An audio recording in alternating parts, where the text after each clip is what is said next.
We start off with Lloyds Bank, which has warned that the global economy may lose $14.5 trillion over the next 5 years due to geopolitical conflicts affecting supply chains. The economic impact could be significantly influenced by severe damage to infrastructure resulting from ongoing conflicts in Ukraine, Gaza and Lebanon, and shipping routes in the Red Sea and Black Sea. Lloyds state that over 80% of the world's imports and exports, approximated by 11 billion tons of goods, are transported by sea at any moment. Consequently, the closure of major trade routes due to geopolitical conflicts poses a significant threat to the resources essential for maintaining a resilient economy.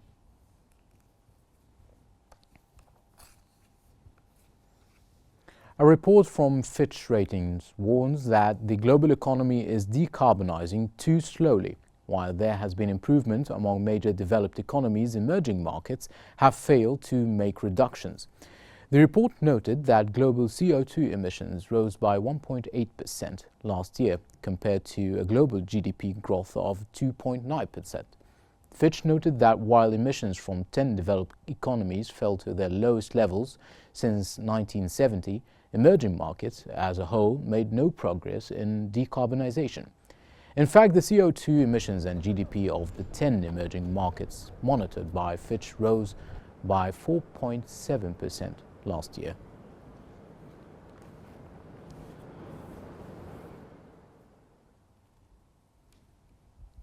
In the U.S., the global investment bank RBC Capital has estimated that Hurricane Milton could cause $60 billion in losses for the global insurance industry.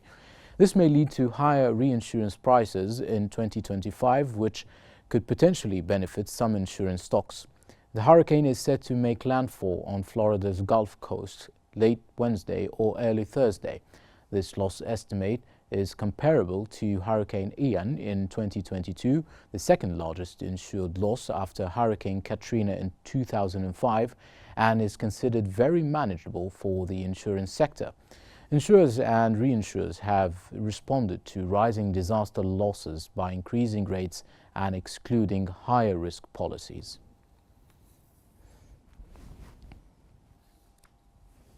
Moving to Europe, France's central bank governor says that the European Central Bank is very likely to lower interest rates next week. He noted that a cut is very likely and that it won't be the last one, with the pace depending on the progress in combating inflation. He pointed out that the ECB is expected to implement rate reductions this month due to sluggish economic growth. This year, the ECB has already reduced rates twice from record highs, and markets anticipate further easing in October and December as inflation decreases more rapidly than previously expected.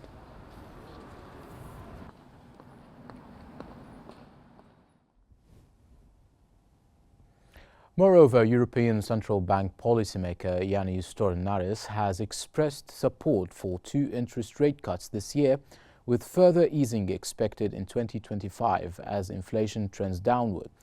He who heads the Greek Central Bank has also suggested that cuts in October and December would bring the ECB's policy rate down to 3%, which is still considered restrictive. He also noted that inflation is declining faster than predicted and could meet the ECB's 2% target by mid-2025. With further cuts anticipated, he suggested that the ECB may consider lowering rates at each meeting if inflation continues to decrease.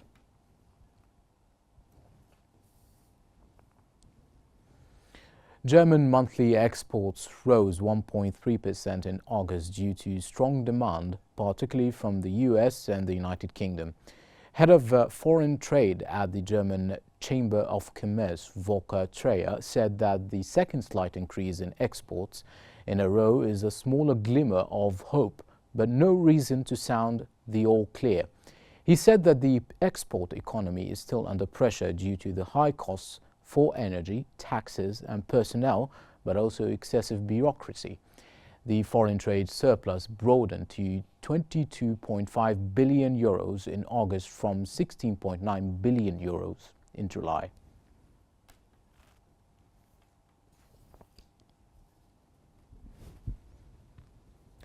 In Asia, the Reserve Bank of India has maintained its key interest rate at 6.5%, and that's for the 10th consecutive meeting, as anticipated, and it shifted its policy stance to neutral, indicating potential rate cuts as soon as December. RBI Governor emphasized that need for caution to ensure inflation remains controlled, while experts predict a rate cut cycle starting later this year with gradual easing into 2025.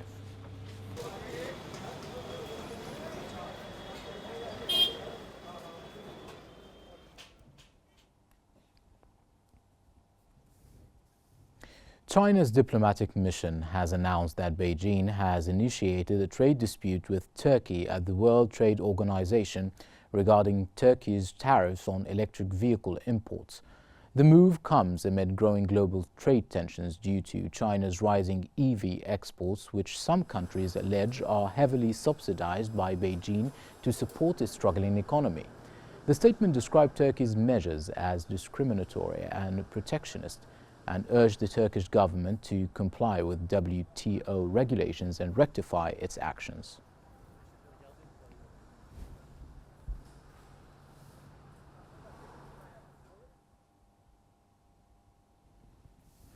In Africa, Kenya's central bank governor says that his country expects more money from the International Monetary Fund by the end of the year. He also stated that the nation is in talks with the fund about combining the 7th and 8th reviews of its support program.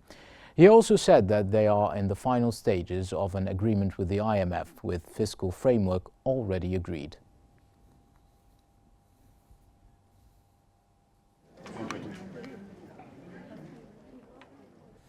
And now to Lebanon. Prime Minister Najib Mikati has convened a meeting with a large delegation from economic bodies led by former Minister Mohammed Shukir and attended by former Minister Nicholas Nahas.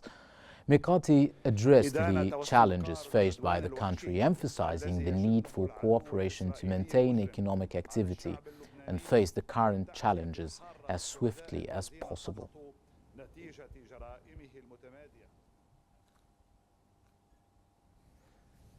After the meeting, former Minister of Telecommunication Mohammed Shukir highlighted the alarming state of Lebanon's economy. He also indicated that unlike previous crises that saw a 30 to 40% decline in economic growth, the current situation has reached a standstill, with only a few food-related businesses remaining operational. He noted that the private sector is striving to endure this challenging period.